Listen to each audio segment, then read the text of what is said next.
ஓம் நம சிவாயா. என் அன்புள்ளங்களுக்கும் மனமார்ந்த வாழ்த்துக்கள். இன்னைக்கு நம்ம இந்த பதிவில ஒரு ரொம்பவே ஆழமான, நம்ம மனசுக்கு நெருக்கமான ஒரு விஷயத்தை பத்தி பேச போறோம். நம்ம வீட்டுல சிவபெருமான் தங்குறாரா, அவர் நடமாட்டம் நம்ம வீட்டுல இருக்குதா அப்படின்னு புரிஞ்சிக்க உதவுற சில அற்புதமான அறிகுறிகள் இருக்குதுங்க.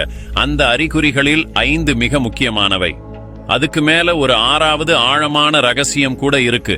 அந்த அறிகுறியை பத்தி தான் நிறைய பேர் கவனமே பண்ண மாட்டாங்க. ஆனா அது சிவபக்தர்களுக்கு ரொம்ப ரொம்ப பெரிய அர்த்தமுள்ள ஒரு விஷயம். இந்த முழு வீடியோவை சின்ன சின்ன இடத்துல ஸ்கிப் பண்ணாம பாருங்க. ஏன்னா உங்க வாழ்க்கையில நீங்க புரிஞ்சுக்காமலே நடந்த பல உணர்வுகளுக்கும் பல அனுபவங்களுக்கும் இந்த பதிவு இன்று ஒரு விளக்கமா இருக்கும். முதல்ல நான் உங்களுக்கே ஒரு விஷயம் சொல்லணும். இன்றைக்கு நீங்க இந்த வீடியோவை பார்க்கிறதே ஒரு சாதாரண சம்பவம் அல்ல. யாரையேனும் சிவபெருமான் பார்க்கணும்னு அவர் நினைச்சாதான் அந்த மனிதன் இந்த மாதிரி விஷயங்களை காண ஆர்வம் கொண்டு வருவார். உங்களுக்கு உள்ள ஏதோ ஒரு ஈர்ப்பு, ஒரு அழைப்பு, ஒரு ஓசை மாதிரி உங்களை இங்க கொண்டு வந்திருக்கு. அது சாமானியம் அல்ல. அதனால முதல்ல உங்க மனசுக்கு நான் ஒரு பிரார்த்தனை பண்றேன்.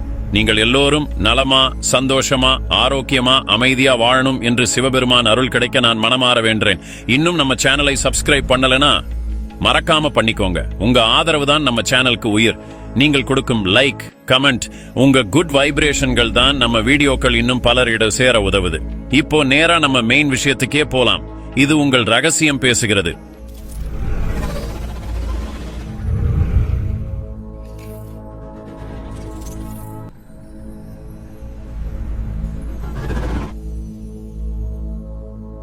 நம்ம எல்லாருமே பல தெய்வங்களை வணங்குறோம். அவரவர் நம்பிக்கைக்கு ஏற்ற மாதிரி பல ஆராதனைகள். ஆனா சிவபெருமான் மட்டும் கொஞ்சம் வேற மாதிரி. அவர் சாமானியம் இல்ல, அவர் வழக்கமான கோலம் இல்ல, அவர் கையில் ஆடை அலங்காரம் இல்லை, அவர் சந்நியாசி, அவர் எளிமையின் உருவம், அவர் புகையிலும் சுடுகாட்டிலும் கூட வாசம் செய்றவர். ஆனா அந்த தன எளிமையிலும் மறைந்திருக்கும் சக்தி அளவில்லாதது. உலகத்துல எங்கெங்கோ புதையல் தோண்டினா கூட சிவலிங்கம் கிடைக்குது. அது ஒரு பெரிய குறியீடு. எத்தனை நூற்றாண்டு கழிச்சாலும் அந்த ஆற்றல் அழியுதில்லை. அதே மாதிரி சிவபெருமான் யாரையும் தானாக தேர்வு பண்ணார். யாரையும் பிடிச்சிருச்சுன்னா அவரை தானாக ரக்ஷை பண்ணுவார். அது சாதாரணம் இல்ல. நம்ம வீட்டுக்கு அப்படிப்பட்ட சிவசக்தி வரும்போது சில விசித்திரமான அனுபவங்கள் நடக்கும். அது என்னவோ நமக்கும் முதல்ல புரியாது. ஆனா கொஞ்சம் கவனிப்பீங்கன்னா அது சாதாரணம் இல்லைங்கிறது உங்களுக்கே தெரியும். இப்போ இந்த பதிவுல நம்ம 6 முக்கியமான அறிகுறிகளை பார்க்க போறோம். இந்த 6 விஷயங்களில் ஒன்றேனும் உங்க வீட்டில நடந்திருந்தா உங்களுடைய குடும்பத்துக்கு சிவபெருமான் கருணை இருக்குதுன்ற பெரிய அர்த்தம். அதுக்கு மேல இறுதியில நான் சொல்ற 6வது அறிகுறி தான் மிக முக்கியம். அந்த அறிகுறியை நிறைய பேர் வாழ்க்கையில பார்த்திருந்தும் அதன் ரகசிய அர்த்தத்தை புரிஞ்சிருக்க மாட்டாங்க. இப்போ நம்ம ஒரு அறிகுறியா பார்க்கலாம்.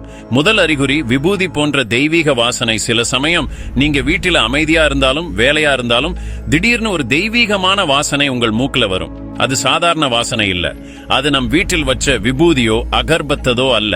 அது ஒரு பிரத்யேகமான மனம். அது எப்படியோ ஒரு புனிதமான சாம்பலோட வாசனை மாதிரி இருக்கும். சில பேருக்கு லேசா நெருப்பு அணைந்த வாசனை போலவும் தெரியலாம். சில பேருக்கு தெய்வ பூஜையில் வரும் ஆழமான நறுமணம் போலவும் தோன்றும். ஆனால் அந்த வாசனை வர்றப்ப அந்த நொடி உங்க மனசுக்குள்ளே ஒரு அமைதி, ஒரு தெளிவு, ஒரு சந்தோஷம் உருவாகும். உங்க வீட்டுல இப்படிப்பட்ட வாசனை தானாக வந்திருக்கா?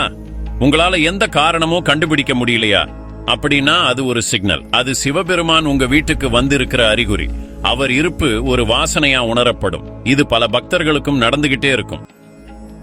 2வது அறிகுறி வீட்டில் தொல்லைகள், பிரச்சனைகள் மெல்ல மெல்ல குறைவது. சில வீட்டுக்கு ஒரு காலத்துல ஏதோ ஒரு பிரச்சனை, கடன், மன அழுத்தம், குடும்பத்துல ஒத்துப்போகவில்லை, நோய்கள், மாதந்தோறும் ஏதோ ஒரு சிக்கல். இப்படி போனால் யாருக்கும் வாழ்க்கை கஷ்டம்தான். ஆனா அதே வீட்டுல ஒரு நாளில் இருந்து பிரச்சனைகள் மெதுவா கம்மியாவதா நீங்க கவனிச்சிருக்கீங்களா?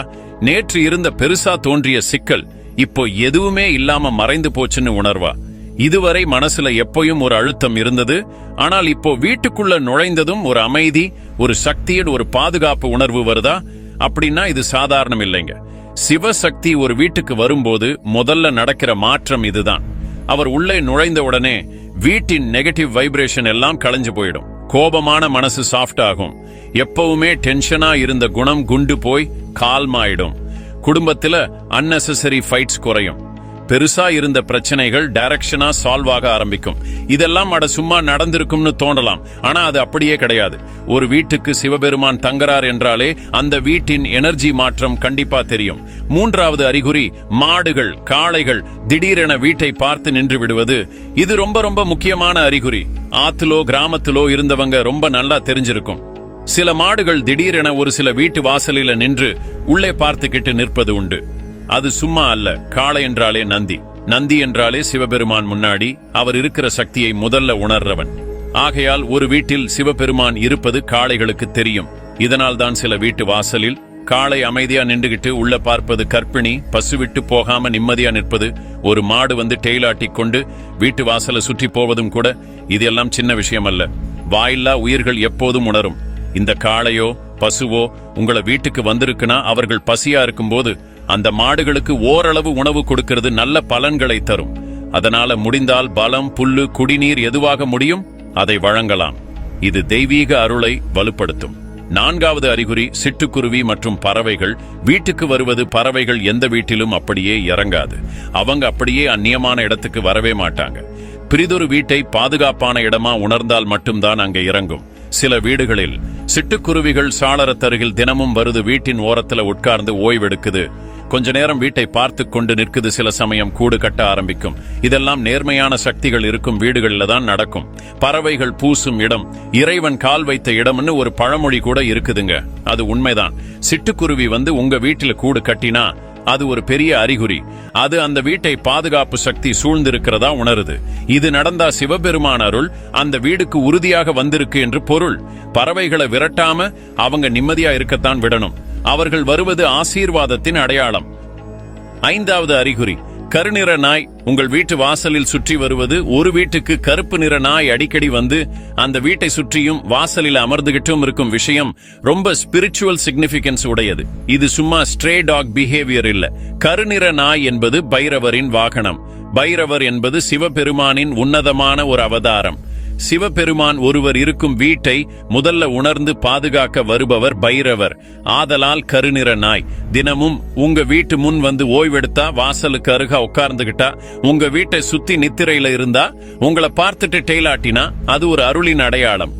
சாமானிய நாய் வந்து குறைக்காதது போல கருநிற நாய் அமைதியாக இருக்கிறது என்றாலே அது அங்க பாசிட்டிவ் எனர்ஜி இருக்கிறதை உணர்ந்து நிம்மதியாக இருக்கிறது.